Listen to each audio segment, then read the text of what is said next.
Movie की शुरुआत में हम एक आदमी को देखते हैं जो अपने बेटे के साथ समंदर किनारे फिशिंग कर रहा है। तभी अचानक उसके बेटे को अपने फिशिंग रॉड में कुछ खिंचाव महसूस होता है। इसीलिए वो आदमी अपने बेटे की मदद करता है उसे बाहर निकालने में, क्योंकि वो सोचते हैं कि शायद कोई बड़ी मछली हाथ लगी है। दोनों मिलकर उसे जोर से ऊपर खींचते हैं और देखते हैं कि ये तो किसी जानवर का कटा हुआ सर है। तभी समंदर में कुछ हलचल होने लगती है। दोनों घबरा जाते हैं और अगले ही पल समंदर से एक बहुत बड़ी शार्क उछल के उनके सामने जमीन पर गिरती है और रेंगते हुए कहीं चली जाती है। सीन फ्लैशबैक में जाती है और हम 3 दिन पहले का सीन देखते हैं, जहां उसी समंदर के नीचे गहराई में एक लैब है और इस लैब के हेड का नाम है कियान। कियान अपने इन्वेस्टर को लुभाने के लिए उन्हें अपना प्लान समझा रहा है कि इस दुनिया में हर 7 लोगों में से एक को कैंसर का खतरा है और उसका दावा है कि वो शार्क के अंदर एंटी मैटेरियल जीन्स डालकर इस बीमारी को मिटा सकते हैं। कियान ने इन्वेस्टर को एक नमूना दिखाया और फिर हमारे मेन कैरेक्टर शंघई, जो शार्क हंटिंग का एक्सपर्ट है, उसे बुलाया जाता है। कियान के पास एक डिवाइस था जिससे वो शार्क को कंट्रोल कर सकते थे। शंघई अपने दोस्त पिंगू को भी साथ लाया था। शंघई ने लैब की शक्ति का डेमो देते हुए एक मछली को हाथ में पकड़कर शार्क को बुलाया। एक विशाल शार्क पानी से उछलकर मछली को निगल गई और वापस गहराई में चली गई। जैसे ही शार्क ने मछली को निगला, लैब में मौजूद लोग घबराहट से कांपने लगे। कियान तीसरे चरण की शुरुआत करने वाला था। माइली, जो कि उसकी असिस्टेंट है, वो दौड़कर आई और बोली, लेकिन सर, हमारे रिजल्ट अभी तक नहीं आए हैं, हम कैसे आगे बढ़ सकते हैं। कियान ने माइली की चिंता को इग्नोर कर दिया और डॉक्टर्स को शार्क जीन को एक्टिवेट करने का ऑर्डर दिया। एक मशीन में पानी भेजी गई जिसने शार्क के अंदर जीन को ट्रिगर किया। शार्क अजीबोगरीब हरकतें करने लगी जिससे डॉक्टर घबरा गए। क्या उनका प्रोग्राम फेल हो गया? लेकिन फिर चमत्कार हुआ। एक एक्सपेरिमेंट सफल रहा। शार्क के शरीर में अमेजिंग ट्रांसफॉर्मेशन होने लगे। उसकी आंखें लाल हो गई और उसमें एक नई पावर का ट्रांसमिशन हुआ। माइली सेफ ग्लास के पीछे खड़ी होकर शार्क का इंतजार कर रही थी, लेकिन जब उसने शीशे में देखा तो उसे शार्क कहीं नहीं दिखी। उसी समय कियान की बेटी योयो वहां आई। कियान उसे बगीचे में खिलाने ले गया। अचानक एक डॉक्टर सिस्टम की तरफ दौड़ता है क्योंकि इमरजेंसी अलार्म बज रहा था। सभी सिस्टम बंद हो रहे थे। डॉक्टर और कियान शार्क के टैंक की तरफ भागने लगते हैं। टैंक में इंडिकेटर काम नहीं कर रहा था। सभी सोचने लगते हैं कि क्या शार्क मर चुकी है। डॉक्टर ने डिवाइस का इस्तेमाल करके शार्क को बुलाने की कोशिश की, लेकिन शार्क नहीं आई। उन्हें एहसास हुआ कि शार्क मर चुकी है। लेकिन अचानक शार्क पानी से बाहर निकलती है और एक आदमी को निगल जाती है। कियान, शंघई और पिंगू दौड़कर टैंक के पास पहुंचते हैं। डिवाइस में कुछ गड़बड़ थी। हम देखते हैं कि अब शार्क मेल से फीमेल बन गई थी। शंघई ने डॉक्टर से पूछा, तुमने शार्क के साथ क्या किया? डॉक्टर ने डरते हुए बोला कि ये कॉन्फिडेंशियल इन्फॉर्मेशन है, वो प्रेग्नेंट हो चुकी है। अचानक शार्क ने शीशे को तोड़ना शुरू कर दिया। पानी पूरे लैब में भर गया। सभी लोग पानी में फंस गए और बुरी तरह डरने लगे। शंघई ने सबको चुप रहने का इशारा किया क्योंकि शार्क आवाज सुनकर हमला कर सकती थी। इसी बीच एक औरत पानी में गिर गई। तभी शार्क ने उसे भी निगल लिया। एक आदमी टेबल पर चढ़ने की कोशिश कर रहा था। शार्क ने उसे नीचे गिरा दिया और इस मौके का फायदा उठाकर शंघई बेहोश करने वाली दवा ले आया, लेकिन बॉक्स नहीं खुल रहा था। शार्क उस पर हमला करने के लिए आ रही थी। शंघई ने एक लोहे की चीज ढूंढी और बॉक्स को तोड़कर बेहोश करने वाली दवा को निकाला। पिंगू एक वायर की मदद से शंघई को खींचता है। शंघई शार्क पर बेहोश करने वाली दवा को एक बंदूक से फायर कर देता है। फर्स्ट टाइम शार्क बच जाती है। फिर वो पिंगू पर हमला करने ही वाली थी कि शंघई ने उस पर बेहोश करने वाली दवा फायर की और इस बार शार्क बेहोश हो गई। शार्क के बेहोश होने के बाद सभी लोग भागने की कोशिश करने लगे, लेकिन जैसे ही वो पानी से बाहर निकलने वाले थे, एक लड़की का हाथ कट गया जिससे खून बहने लगा। शार्क खून की स्मेल से जाग गई और लड़की को निगल गई। सभी लोग डर गए क्योंकि शार्क को 1 घंटे बाद उठना चाहिए था, लेकिन ये इतनी जल्दी कैसे उठ गई? माइली ने बताया उसका मेटाबॉलिज्म बहुत तेज हो गया है, लेकिन नॉर्मल एनेस्थीसिया इस पर काम नहीं करेगा। सभी को एक चश्मे वाले डॉक्टर ने पाइप से बाहर निकलने का सुझाव दिया। इधर शार्क शंघई पर बार बार हमला कर रही थी, लेकिन किसी तरह कड़ी मेहनत से सभी लोग पाइप की मदद से बाहर निकल आते हैं, लेकिन खतरा अभी भी टला नहीं था। उन्होंने मिट्टी के ऊपर दरार देखी।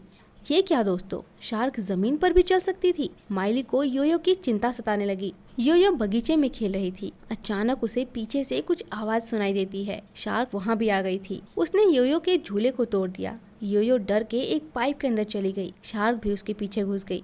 योयो भागने लगी। शार्क उसे पकड़ने ही वाली थी कि शंघाई वहां आ गया। उसने योयो को बचा लिया और उसे गार्डन से बाहर ले गया। वहां सभी उनकी राह देख रहे थे। शंघाई उनके पास भागकर आया, लेकिन शार्क उनके पीछे ही थी। सभी लोग भागने लगे। शार्क जमीन के अंदर से उन्हें ढूंढ रही थी। वो सब एक नदी के किनारे आ गए। शार्क ने एक डॉक्टर पर हमला कर उसे पकड़ लिया। दूसरे डॉक्टर ने अपने साथी को बचाने की कोशिश की, लेकिन वो नाकाम रहे।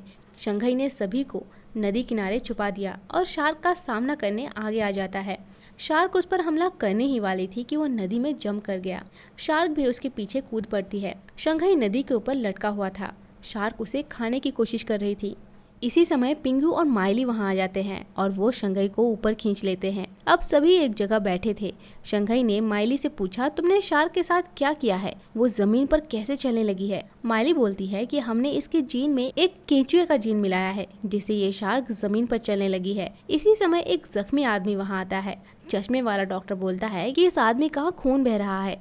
शार्क इसका खून सूंघते ही हम तक किसी भी समय पहुंच सकती है। हमें इसे यहीं पर छोड़कर चले जाना चाहिए। लेकिन शंघाई और बाकी लोग इस बात को मानने से इनकार कर देते हैं। शार्क वहां आ जाती है और उस जख्मी आदमी पर अटैक कर उसे खा जाती है। सभी लोग भागने लगते हैं। बाकी सब तो आगे निकल जाते हैं, लेकिन वो चश्मे वाला डॉक्टर पीछे रह जाता है। शार्क उसका पीछा करती है। वो डॉक्टर योयो को बुलाता है। योयो जाकर उसकी मदद करके उसे उठाती है। शार्क उसके करीब आने लगती है। वो डॉक्टर योयो को उसके सामने फेंक देता है, लेकिन शार्क योयो के ऊपर से उछलकर उस डॉक्टर को ही खा जाती है। तभी गाड़ियों में से कुछ आदमी गोली चलाते हुए आते हैं और शार्क पर हमला करते हैं। शार्क वहां से भाग जाती है। फिर हम कियान को देखते हैं। कियान के आदमी जाल की मदद से शार्क को पकड़ने की कोशिश करते हैं, लेकिन वो उसे पकड़ नहीं पाते हैं। फिर शंघाई ग्रेनेड की मदद से शार्क पर अटैक करता है, मगर वो अपने निशाने से चूक जाता है। और दूसरी बार जब शंघाई ग्रेनेड चलाने वाला था तो कियान वहां पर आकर शंघाई को लात मार देता है और बोलता है कि हमें शार्क जिंदा चाहिए, क्योंकि हमने इसके ऊपर बहुत पैसा लगाया है।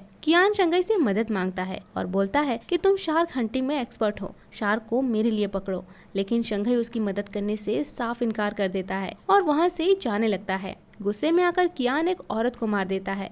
फिर वो माइली पर गन तान देता है और बोलता है कि अगर तुमने मेरी हेल्प नहीं की तो मैं इसे भी मार दूंगा। शंघाई और भी गुस्सा हो जाता है, लेकिन पिंगू उसे समझाता है। वो लोग शार्क को पकड़ने के लिए समंदर में जाते हैं। समंदर में हर तरफ उन्हें खून ही खून नजर आता है। शार्क ने उनके सभी लोगों को मार दिया है। माइली डिवाइस में शार्क को ट्रैक कर रही थी। वो मैप में देखती है कि शार्क शहर के बहुत करीब पहुंचने वाली है। और दोस्तों, अब हम मूवी के स्टार्ट का वही सीन देखते हैं जिसमें शार्क उड़कर जमीन पर आ गई थी। शहर में शार्क अफरा तफरी मचा देती है और सभी लोगों पर अटैक करने लगती है। एक छोटी बच्ची शार्क के सामने आ जाती है। शार्क उस पर अटैक करने वाली होती है, लेकिन उसे कुछ होने लगता है। दरअसल माइली ने सिग्नल वेव्स को एक्टिवेट कर दिया है। शार्क बच्ची को छोड़कर माइली के पास आ जाती है।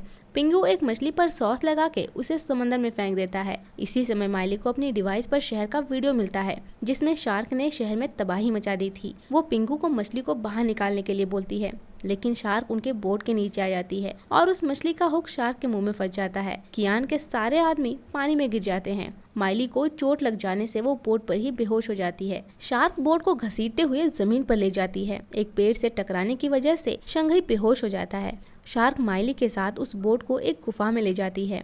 माइली बेहोश होकर उठती है तो खुद को एक गुफा में पाती है। वो अपनी डिवाइस पर शार्क का लोकेशन चेक करती है, लेकिन तभी वहाँ शार्क आ जाती है और माइली पर हमला करने की कोशिश करती है। तभी कियान के आदमी वहाँ आकर शार्क पर गोली चलाने लगते हैं और उसे हाई वोल्टेज का झटका देकर बेहोश कर देते हैं। फिर कियान वहाँ आ जाता है और बहुत खुश होता है। शंघाई माइली को अपने साथ ले जा रहा था, लेकिन कियान उन्हें रोक देता है और उन दोनों को अपनी हकीकत के बारे में बताता है। वो बोलता है कि मैं शार्क की मदद से एक बायो वेपन बनाना चाहता हूँ, न कि कोई कैंसर की दवा। शंघाई और माइली ये बात सुनकर हैरान हो जाते हैं। कियान उन दोनों को गोली मारने ही वाला था, लेकिन तभी बेहोशी से उठकर वो शार्क कियान को ही खा जाती है। गुफा में वो सभी लोग बाहर निकलकर अपनी जान बचाकर भाग रहे थे। शार्क कियान के सभी लोगों को मार रही होती है। तभी एक आदमी के हाथ से स्मोकिंग ग्रेनेड गिर जाता है और हर तरफ स्मोक ही स्मोक होता है। शार्क एक एक करके कियान के सभी आदमियों को जान से मार देती है। कियान का सबसे भरोसेमंद आदमी 2 गन से हर तरफ गोली चला रहा था, लेकिन उसे पता नहीं था कि शार्क उसके पीछे ही है और वो शार्क उस आदमी को भी खा जाती है। अंत में सिर्फ माइली और शंघाई बचे हैं। शंघाई एक प्लान बनाता है और बोलता है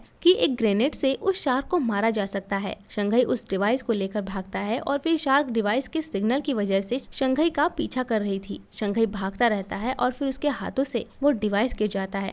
शार्क शंघाई पर अटैक करने ही वाली थी कि तभी माइली उस डिवाइस से सिग्नल वेव्स स्टार्ट कर देती है। फिर शार्क शंघाई के बदले माइली की तरफ आ जाती है। शंघाई ग्रेनेड से शार्क पर अटैक करने ही वाला था कि उसे शार्क का खुला हुआ मुंह नहीं दिखता। शार्क माइली की जगह उस मछली को खाने वाली थी। तभी शंघाई बहुत सारे ग्रेनेड शार्क के मुंह में मार देता है। फिर तभी शार्क के पेट में हमें आंख दिखती है और वो शार्क वहीं पे ब्लास्ट हो जाती है। इसके बाद माइली और पिंकू को शंघाई कहीं भी नहीं मिलता और वो दोनों बहुत रोने लगते हैं। फिर तभी माइली को शंघाई उसके पीछे जिंदा दिखता है। माइली भागते हुए शंघाई के पास जाती है और उसे गले से लगा लेती है। अंत में हम गुफा में बेबी शार्क को देखते हैं जिसे लैंड शार्क ने जन्म दिया था। इसी के साथ ये मूवी यहीं खत्म होती है। तो फ्रेंड्स, कैसी लगी आपको ये कहानी कमेंट में जरूर बताएं। अगर आपको हमारा एक्सप्लेनेशन अच्छा लगा हो तो वीडियो को लाइक, शेयर एंड सब्सक्राइब करें। जल्द ही मिलते हैं एक और मजेदार कहानी के साथ। तब तक के लिए बाय बाय।